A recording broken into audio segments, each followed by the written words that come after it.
प्रशासनाला हाताशी धरून अवघ्या 10 मिनिटात ही ग्रामसभा गुंडाळली असल्याचा आरोप युवा नेते शिवाजी मोहिते यांनी केला आहे।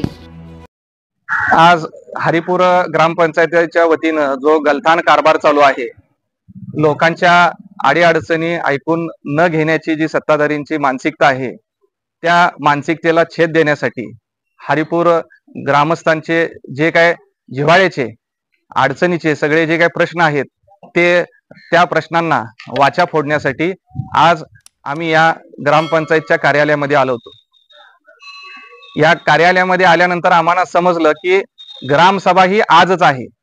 ग्रामसभेची वास्तविकता माहिती 8 दिवस अगोदर हरिपुरातल्या सगळ्या ग्रामस्थांना देणं क्रमप्राप्त होतं, पण त्या पद्धतीनं कुठलीही ग्रामसभेची माहिती कुठल्याही ग्रामस्थाला दिलेली नव्हती, दौंडी पेटवलेली नव्हती।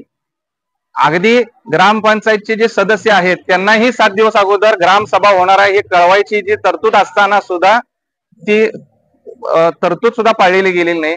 म्हणजे जेणेकरून जनतेचा आवाज, जनतेचे प्रश्न आम्ही ऐकणारच नाहीत, ह्याच सत्ताधाऱ्यांची मानसिकता जी होती त्या मानसिकतेला छेद देण्यासाठी, लोकांचे सगळे प्रश्न या ठिकाणी मांडण्यासाठी आम्ही आज या ठिकाणी उपस्थित झालो।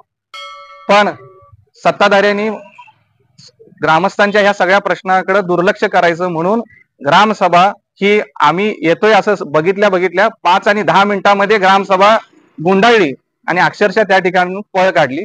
तरी हे स्वाभिमानी हरिपूरच्या जनतेनं ग्रामविकास अधिकारी जे आहेत, ग्रामसेवक जे आहेत, त्यांना धारेवर धरून ह्या सगळ्या प्रश्नांची उकल करण्यासाठी म्हणून त्याच ठिकाणी आम्ही प्रतिग्रामसभा या ठिकाणी आम्ही घेतलेली आहे आणि हरिपूरच्या नागरिकांच्या ज्या प्रश्न आहेत त्या प्रश्नांना आम्ही वाचा फोडायचं काम या ठिकाणी केलेलं आहे।